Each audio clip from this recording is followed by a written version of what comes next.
¿Qué pasaría si tu mamá no pudiera acompañarte en este momento? ¿O qué pasaría si ella, desde el momento en que tú nacieras, no pudiera estar ahí para guiarte y para hacer tu soporte? Esa es la realidad de muchas familias, aún en nuestro país. Y esa fue la principal motivación que nosotros tuvimos después de ver casos repetitivos de situaciones como esta, o de mujeres que llegaban finalmente después de un embarazo a una situación muy grave que les impedía nuevamente desarrollarse en toda su capacidad como madres, como esposas, como mujeres. Por esa razón, en el suroccidente colombiano, la Fundación Valle de Lili ha generado un proyecto que es una unidad de cuidado intensivo obstétrico desde hace 10 años, donde se han tratado de reunir todas estas pacientes.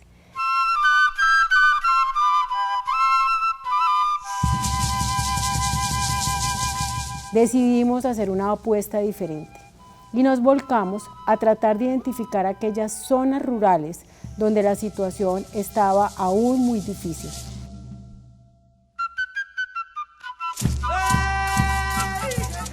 Decidimos ir a aquellas zonas donde estaban los médicos rurales o los médicos que están recién egresados y que muchas veces tienen que ser competentes en todas las áreas, pero necesitan un apoyo para el tratamiento de aquellas condiciones que por sus competencias ellos no deben o no tienen por qué manejar adecuadamente. Por esa razón decidimos, en asocio con la Secretaría de Salud, los municipios, los hospitales de estos 14 municipios, hacer un proyecto que se basa y que estaba soportado en un proceso de trueque. ¿Por qué un trueque?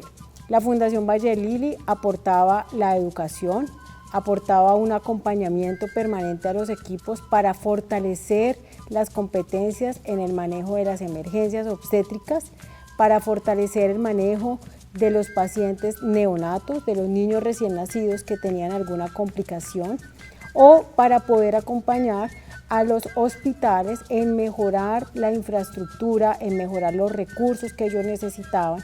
En esas condiciones, nosotros adicionalmente, la Secretaría de Salud nos dio toda la información de aquellos lugares que consideraban debíamos intervenir y poder acompañar. Después de que nosotros hacíamos este proceso de acercamiento y planteábamos estas necesidades, los hospitales asumían el costo de esa reunión y en esa reunión intercambiábamos nosotros la educación por el alimento a aquellos que nos acompañaban y podían estar ahí para poder mejorar esas necesidades que tenían. Y después de ese proceso entramos en una fase donde hacíamos unos chats. Para estos ejercicios, eso se llama teleasistencia en el marco de la telemedicina en Colombia. Esa teleasistencia se utilizaba a través de WhatsApp.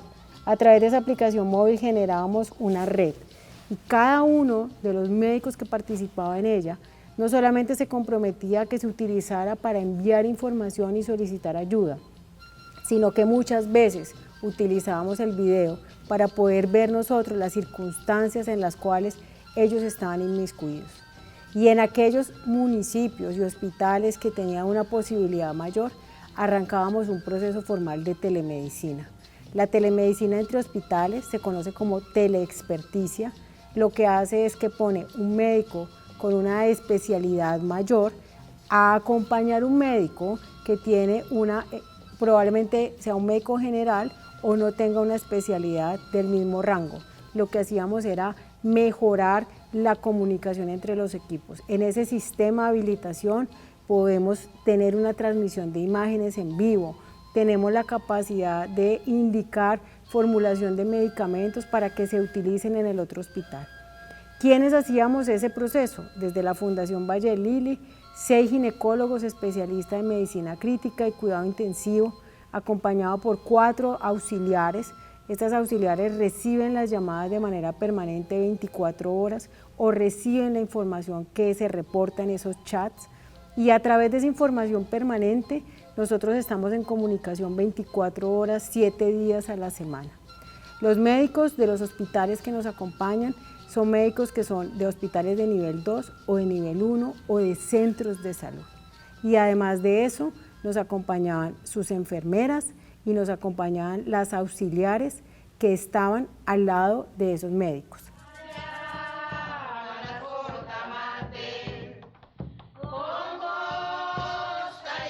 ¿Quiénes participamos en el proyecto? En el norte está el Hospital de Santander de Quilichao, que es un hospital de nivel 2 que recibe una afluencia gigantesca de pacientes, especialmente del régimen subsidiado y pacientes vinculados que muchas veces no tienen ningún tipo de cobertura.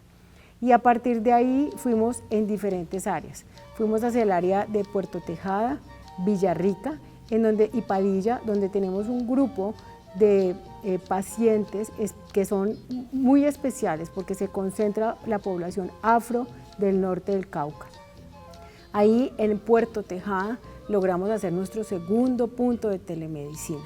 Nos dirigíamos hacia la montaña donde estaba ubicado Toribío, Jambaló y Tacuello. En esta área identificamos desde el ingreso una problemática muy importante y es que el grupo de sabedores y de parteras de esa área tienen una gran influencia sobre las decisiones que toman las mujeres en embarazo. Era muy importante fortalecer la interculturalidad y en esas condiciones nosotros decidimos y solicitamos permiso al grupo de sabedores y parteras que nos aceptaron, nos permitieron entender cuál era todo su proceso de tratamiento y de cuidado alrededor de la maternidad.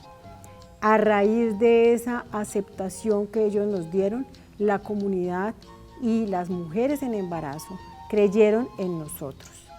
La tercera área hacia la que nos dirigimos fue el grupo de Silvia, y en Silvia está la comunidad Misac, o que se conocen como los guambianos.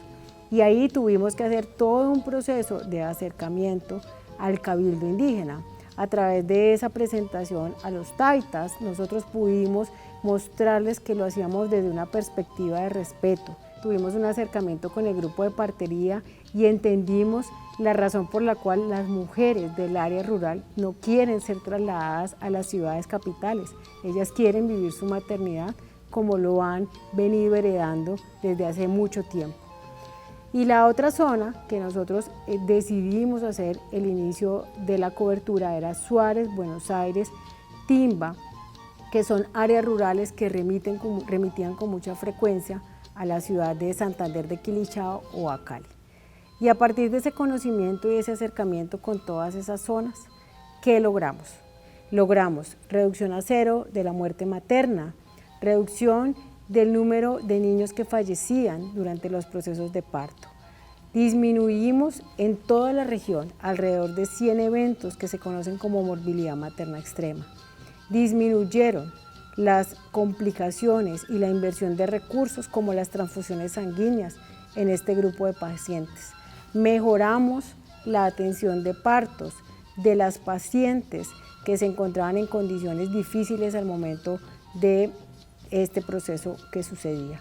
Aumentamos la cobertura de la atención desde un nivel de alta complejidad a las zonas rurales, que eran las zonas más desprotegidas y era donde nosotros realmente queríamos llegar.